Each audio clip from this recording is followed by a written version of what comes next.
Boa noite a todos. Boa noite.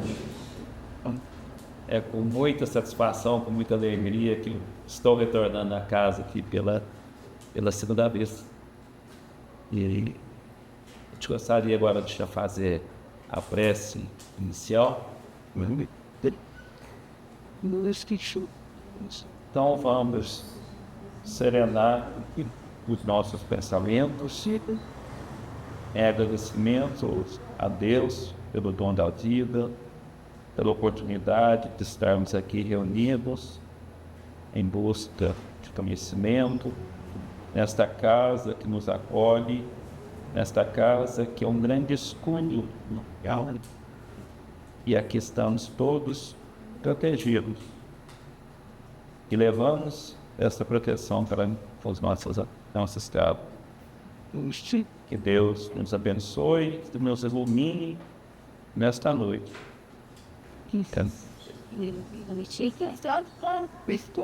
Meus caros, eu sou Israel, da cidade de Lavras, e realmente é com muita satisfação que eu venho aqui estar com vocês, nessa casa cheia, me deixa muito feliz.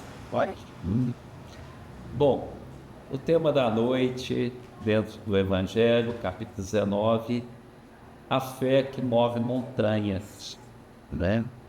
E até já queria começar fazendo uma pergunta, né?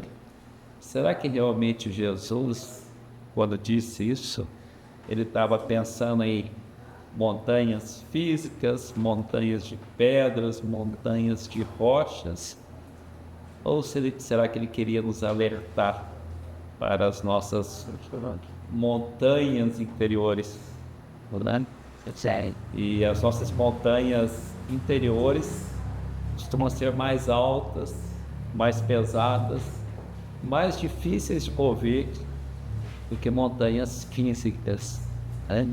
E é só a gente parar um segundinho para pensar que essas montanhas começam a borbulhar dentro da gente. E a gente vê o quão é difícil lidar com elas. Então, quando Jesus comenta sobre essas montanhas, ele quer nos alertar para essas nossas montanhas internas. Bom, Madre Teresa tem uma fala que diz que a fé tem uma forma, uma potência de energia que a gente conhece. A capacidade que a fé tem de mudar, de transformar as coisas. E realmente é essa transformação que chegaria a mover montanhas, né? E eu gostaria de buscar, dentro das lições do Evangelho, a gente poderia até falar muitas passagens, mas eu gostaria de citar duas passagens para que a gente possa fazer um balizamento sobre essa fé, né, que Jesus se refere, né? Eu gostaria de lembrar os senhores de uma passagem da mulher hemorraíça, aquela mulher, na época de Jesus, que sofria de um sangramento, né, contínuo por 12 anos. Todos conhecem essa passagem, né? Bom, olha que situação, meus caros. Naquela época, essa mulher era tida como impura. Era algo da religião judaica da época, né? Então, minhas caras senhoras, as mulheres naquela época, inclusive no seu período menstrual normal, eram consideradas impuras pelo pensamento da época. Mas aí a gente vai lembrar dessa pobre mulher, 12 anos convivendo com esse sangramento. Então tem 12 anos que ela é considerada uma mulher impura. E essa mulher impura não pode tocar em ninguém, mal pode conversar com as pessoas, ela vive isolada por uma doença física. Mas a cultura da época tornava ela inacessível. 12 anos. Mas aí a gente vai falar aí de fé, não é isso? O tema não é fé. Então, quando esta mulher sabe que o Rabi, iria passar por ali. Ela pensa, a minha fé estar na presença de Jesus para me curar. Só que olha a situação dela. Ela nem poderia se aproximar de Jesus. Ela não poderia tocar Jesus. Olha que situação até engraçada, não é, pessoas? Na visão, não é? Na crença, se ela tocasse Jesus, Jesus ficaria puro. Porque ela é o crente. Então ela não tem como se anunciar. Então ela tem a multidão, ela entra pela multidão. E ela pensa em tocar, para não tocar no corpo de Jesus, na veste, no manto de Jesus. E aí ela entra na multidão e Jesus, de repente, para e pergunta: quem me tocou? Não é isso? Quem me tocou? E os apóstolos, Deus ali em volta, olha Jesus, centenas de pessoas, talvez milhares de pessoas te tocar, onde o Senhor passa, todo mundo te toca. Mas Jesus para, olha para trás, alguém me tocou, porque saiu, libertou de mim. Então esta mulher, ao tocar, ela já fica imediatamente curada. Ela até um pouco envergonhada ainda, porque todos conhecem essa história, e ela humildemente levanta, né, a cabeça um pouco, a mão. Foi eu, mas eu toquei no manto, e agora já não sou mais impura. Assim que eu toquei, eu fiquei curado.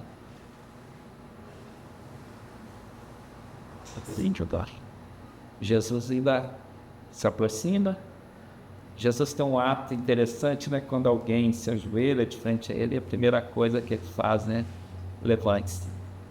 Ele não quer ninguém abaixo, levante-se. Ele ainda fala: você abençoou o meu dia. Vamos nos colocar no lugar dessa mulher há 12 anos, exilada da sociedade, há 12 anos como impura, e de repente ouve de Jesus que o dia dele foi abençoado por ela. Nós estamos falando de quê? Não é de fé? Qual o tamanho da fé dessa mulher que eu preciso tocar na veste, somente na veste? É disto que é mover montanha, meus caros. Isto é mover montanhas. A veste, a presença. Mas eu quero citar um outro caso, e eu quero abrir um parênteses ainda da pessoa do caso. Eu apresentei esse tema ontem em Luminários, uma cidade perto, né? Eu vou lá, assim, eu me sinto bastante em casa, realmente. O centro tem o nome do meu bisavô, um dos fundadores, né? E a gente até se emocionou com essa história ontem, e fiquei extremamente emocionado, né? Porque no decorrer da apresentação, um senhor pediu a palavra e falou: o seu avô deu o maior testemunho de fé que eu já vi nessa ilha. E a história é longa, eu não vou poder contar agora, mas não tive como eu não me papear com esta fala. E muitas pessoas que conhecem a história, né, se viram naquele momento e se emocionaram também. Porque fé, meus caros, é se entregar. Fé é se entregar. Ler a mensagem, tiveram a oportunidade de ler? Essa mensagem não está falando de fé. Coincidência? Não, né? Foi escolhida porque a mensagem realmente ela toca desse acordo. Aparentemente falhar. Quando aparentemente eu estiver sozinho, olhe para o alto. Isto é fé. Isto é o exemplo de fé. Quando tudo parecer não estar certo, quando não tiver explicações, o meu consolo alto. Stephen. Mas, meus caros, a gente tem um tempo a cumprir aqui e eu gostaria de uma outra história para os senhores, que todos conhecem também. Eu até avisado com 16 minutos, essa família desligou de novo, a nova de novo. Você me avisa. Tem uma história do tempo de Jesus também, de um centurião. O centurião, ele é um oficial romano e, pelo próprio nome diz, ele coordena em torno de 100 soldados, né? Mas ele é um romano. Ele é romano. E ele sabe do Rabi, ele sabe de Jesus. E, embora ele seja um oficial romano, ele é uma pessoa boa. E, inclusive, ele tem um escravo e ele procura recursos da medicina do local para cuidar desse escravo que está muito doente. E a medicina humana consegue reverter a situação. E ele é alertado sobre Jesus, né? Jesus de Nazaré. Mas ele é romano, né? Olha que situação. Na crença romana, vários deuses para as mais variadas situações, né? Então, este centurião, em determinado momento, ele abre mão desta fé, dessa cultura que ele tem, e fala: eu preciso procurar esse Jesus de Nazaré. Por que eu estou tocando nesse assunto de ser um romano? Às vezes, Luiz, nós aqui dentro da nossa crença, é fácil. Às vezes a gente fala assim: não, eu preciso, eu tenho onde buscar. E se a gente não tivesse essa crença e tivesse que buscar isso onde? Onde que eu vou buscar? Então, esse centurião, ele procura Jesus, abre mão da sua fé, né, da sua crença, e humildemente procura Jesus. Ele relata o fato. Jesus se prontifica a ir à casa dele. Olha que coisa magnífica, né? Mas, meus caros, Jesus, pela visão judaica, não poderia entrar na casa de um romano.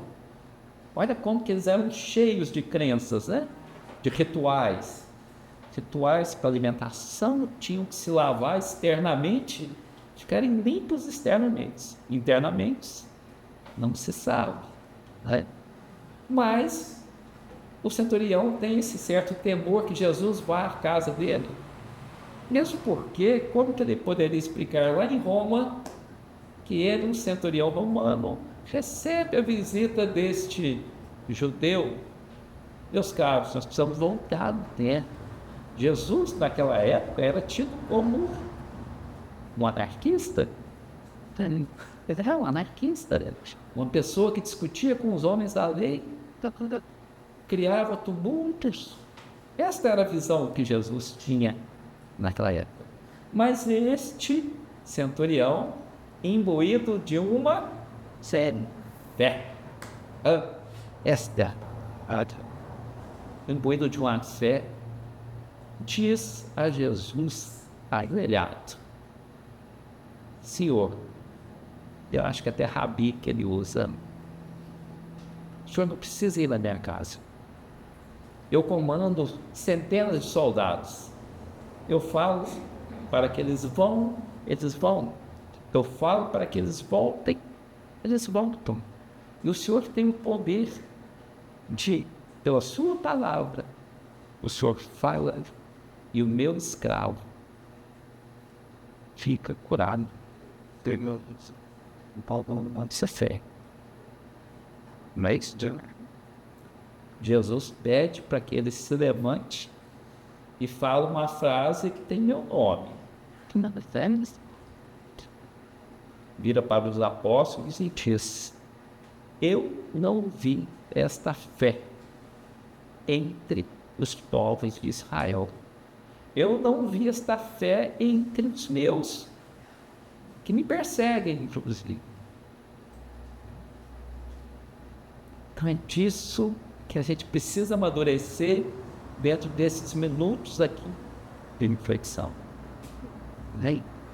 É olhar para esta mensagem aqui e se encaixar dentro dela de uma forma que, ontem eu comentei isso, para nós aqui espíritas, né? Para nós espíritas, nossa vida é mais fácil do que a dos outros. Até pelo contrário, às vezes, né? Então, se a nossa vida não é mais fácil, algumas pessoas acham que é, inclusive, né? Inclusive, alguns acham que a gente consegue resolver algumas coisas, e a gente até consegue, né? Um trabalho, oração, a gente consegue, sim. Mas não tem fórmula mágica. Ou seja, se para o espírita falta essa fé, a gente vai se basear em cima de quê? Nós temos a câmera, ela... Não, vai parar, mas vai continuar.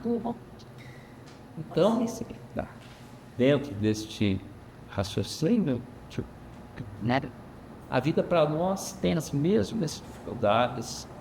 A gente só tem uma vantagem, e eu acho que essa vantagem é muito grande, pela nossa fé, pela nossa certeza de que a vida sempre continua, que nós somos herdeiros de nós mesmos, que nós temos que nós temos este livre arbítrio de plantio, mas com a certeza da colheita, né? Então, meus caros, se tem uma facilidade para nós espíritas, é esta grande certeza. E se isso faltar para nós, realmente eu acho que falta o nosso pilar. Mas tem que falar sobre fé, não é? E tem um outro caso aqui, interessante. No avião, houve uma turbulência muito grande no avião, e todas as pessoas ficaram apavoradas, o que é muito normal, né? E um apavoramento imenso dentro do avião, que estava se sacudindo muito, e de repente as pessoas percebem que ali tem uma criança dentro do avião, extremamente calma, relativamente sossegada, e aquilo incomoda as pessoas, porque o avião estava na turbulência e todos desesperados. Quando chega o desespero, está faltando fé. E desespero é falta de fé. Pergunta essa criança: por que você está faltando isso? E a criança fala: o meu pai é o piloto. No caso da história, realmente o pai da criança é o piloto do avião. Mas no nosso avião, da nossa vida, quem é esse piloto? Quem é o timoneiro do barco? E isso até me abre um espaçozinho para lembrar de uma outra história, já que a gente falou de barco, de timoneiro. Lá no mar da Galileia, um grupo de apóstolos, num barquinho, no mar revolto, igual esses passageiros do avião, desesperados, né? Poderia afundar. Mas aí enxergam um vulto que é Jesus, andando sobre as águas. Se acalmam relativamente. E Pedro quer ir de encontro a Jesus, que caminhava sobre as águas. Então, Jesus, venha. Não é assim que ele fala? Vem. E Pedro começa a caminhar sobre as águas. Sobre as ordens de Jesus, é claro. Mas em determinado momento não se sabe ao certo se ele perde essa confiança, mas ele começa a afundar. E Jesus o resgata. E para nós isso tem que ter um significado muito grande, muito forte. Que quando realmente a gente começar a ter uma vacilância dessa fé, a gente pode começar a afundar. A gente vai ter alguém que nos salva, mas é só a gente se deixar de ficar atento que a gente pode começar, né? E aí, meus caros, eu tenho bonitinhos, e eu gostaria de um testemunho para vocês também, que eu, na minha vida, eu passei por essa provação de fé, num momento muito crucial, não da minha vida, mas de uma pessoa muito próxima, né? O fato é longo, mas, resumindo, meu cunhado, na época da Covid, ele teve entre a vida e a morte. Inclusive, eu achei que ele não escaparia, que ele iria desencarnar. Mas ele foi salvo, né? E ele já tinha 50 e poucos anos, minha irmã 45 anos. A minha irmã também pegou Covid e ficou com ele dentro do hospital. Sheila, você conhece. Certo? Minha irmã também pegou Covid. Passado toda aquela situação, né? Ele se salvou, algumas sequelazinhas, né? Que é normal. E a minha irmã também, aparentemente, achou que estava com algumas sequelas. E realmente alguma coisinha ela tem, né? E ela vai fazer um exame logo depois e ela está grávida. Então o mal-estar é uma gravidez, né? E continuando no mal-estar, ela refaz os exames e se descobre mais um neném. Então são gêmeos. Então, aos 45 anos de idade, quando não se pensava em crianças. Então, na minha família, testemunho de fé. Quando o meu cunhado estava naquela situação, a gente teve fé que ele se salvasse. Depois vieram essas crianças para nos abençoar. Mas, aos 5 meses de idade, é um casalzinho, aos 5 meses de idade, um dos meus sobrinhos, internado na cidade de Papuí, ele tem que ser transferido urgentemente ou para Lavras ou para Belo Horizonte, para uma unidade. Tá? Então, conseguimos uma vaga em Lavras, mas conseguiu-se uma vaga em Belo Horizonte também, que saiu primeiro. Então, eles foram para Belo Horizonte, Felício Roxo. Mas no meio da viagem, ele teve uma parada cardíaca. Não tinha como chegar no hospital. Então, né, a intervenção divina de um médico que inclusive chama Dr. Einstein manteve este menino vivo até que chegasse no primeiro hospital, que era o Mater Dei, que não tinha nada a ver com o trajeto, mas foi a conta de chegar. Ele foi atendido imediatamente, foi entubado sem anestesia, numa situação de extremo risco. E este pai, que tinha sobrevivido à Covid, ele me ligou em desespero. O Otávio vai morrer. E eu precisava dar uma palavra para este pai. E aí você tem que buscar força onde você não tem. Eu falei assim, olha, meu caro, você foi salvo da Covid, depois você tem um filho, e eu acho que Deus está programando algo maior. Nós vamos ter fé que esse menino vai se salvar. E é um milagre mesmo, este menino está salvo, lindo, e muito agarrado comigo ainda, que ainda não tenho os meus netos, né?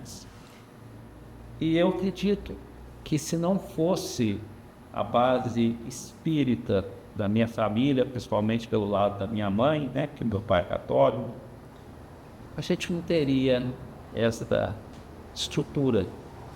Mas eu estou contando este caso aqui para os senhores para que eu possa encerrar para falar de fé. Então, ter esta fé, quando tudo dá certo, é relativamente tranquilo, vocês concordam? Meu cunhado não faleceu, não se encarnou. Minha irmã, grávida de gêmeos, os meus sobrinhos estão aí. Mas se fosse da vontade de Deus que assim não fosse, eu quero trazer essa reflexão aqui para a noite. E se não fosse assim? Se a minha irmã perde o marido, ou se perde o Otávio desencarna, aí que entra a fé. eu, Israel, estaria aqui na frente com vocês, divulgando essa doutrina maravilhosa. Eu estaria mantendo a minha mesma fé em Deus que eu tenho e me fortalece. Aí sim é prova disso. Então Deus, para que a gente possa finalizar, nos abençoou com essa grande graça. Mas muitas e muitas famílias, pensando na pandemia, não receberam aparentemente essa graça. Concorda? Quantas mil pessoas ou milhões de pessoas no mundo que não receberam esta graça? E será que essas famílias que perderam seus entes queridos, talvez não puderam nem se despedir, hoje continuam acreditando em Deus? Continuam com essa fé inabalável? É uma pergunta. Porque nós espíritas, se assim não fosse, se a história fosse diferente, eu gostaria muito que Deus me desse a força de continuar trabalhando, estar aqui na frente, e com essa certeza, né? E talvez com a fala do tipo: meu Deus, obrigado pelo tempo que o Senhor deixou ele estar aqui. Isto é o extremo da fé. É você deixar ele. Aquela entrega, né? Aquela entrega de corpo e alma. Aquela entrega sem negociação. Isto é a fé que Deus espera de nós. Nem o Israel aqui na frente, nem vocês precisam ficar preocupados, sabe por quê? Nenhum de nós aqui realmente está preparado para isso ainda. Nós somos crianças, não é? Então isso ainda demora um pouco para a gente, mas a gente tem que caminhar dia após dia. Então, para que eu não passe do meu tempo, eu deixaria como mensagem final que nós possamos voltar para as nossas casas, levando as nossas montanhas internas, intransponíveis aos filhos, né? E que a nossa fé, essa nossa grande certeza, possa fazer com que a gente comece a subir estes montes, a ter uma nova visão de todo, né? E comece a remover. Não precisa remover tudo de uma vez, não, porque é praticamente impossível. Mas vamos removendo as pedrinhas dessas montanhas internas, né? E vai ser realmente a fé, esta fé inabalável, nosso sustento. O mundo lá fora, a gente vai sair lá para fora, né? E aqui dentro a gente está sob uma proteção imensa. Eu gosto muito de comentar isso, o escudo de proteção, não só dentro da casa espírita, tá? Qualquer local em que as pessoas se reunirem em nome de Deus, vai ter essa proteção. E aqui a gente tem essa proteção imensa. Então, aquele momento de reflexão interna nossa. Quais as nossas montanhas que a minha fé precisa transportar? Isso passa pela humildade, saber que temos essas montanhas. Às vezes a gente acha que nem tem. E dentro do nosso tempo, lembrando deste menino que está tranquilo dentro do avião, a gente sempre possa ter a certeza que o meu pai é o todo. O meu pai é o todo. Pode parecer que está tudo descontrolado, tudo fora do lugar, mas ele é o todo. E uma frase que eu gosto muito de dizer: às vezes nós aqui, crianças, a gente tem uma mania de querer ensinar a Deus como conduzir as coisas, né? E a gente olha a vida e a gente consegue enxergar ali na frente, na primeira esquina. E a gente quer falar: ó Deus, essa esquina, até na esquina está complicado, como que faz? E Deus precisa nos alertar que, meu filho, você está vendo até a esquina. Eu vejo a estrada inteira. E tem mais. Fui eu que fiz essa estrada. Foi eu que fiz. Eu só te peço, confie em mim. Se entregue. Com esta fé. Vem na palavra. Se entregue. E se precisar, eu te carrego no colo. Precisa. Que assim seja. E não quer fazer outra. Se eu me engano, tem isso aí. é fácil. Já não sei. Bem. Aí. Vai. Novamente, vamos serenar. E no nosso retorno para os nossos lares, nós possamos levar esta fé inabalável, esta fé raciocinada que a doutrina nos mostra. E não é uma fé para que ficamos imóveis, não é uma fé que nos pede que não precisamos ter nenhuma ação. É uma fé que nos pede a resignação, mas também nos pede a força e a sabedoria para poder agir quando é preciso agir, para entender e aceitar quando é preciso entender e aceitar. E assim nós possamos voltar para os nossos lares recarregados dessa energia, recarregados desta visão, dessa doutrina que nos dá grande certeza que dias melhores sempre virão. Que assim seja. Let's not say that it got us fair loose. It's the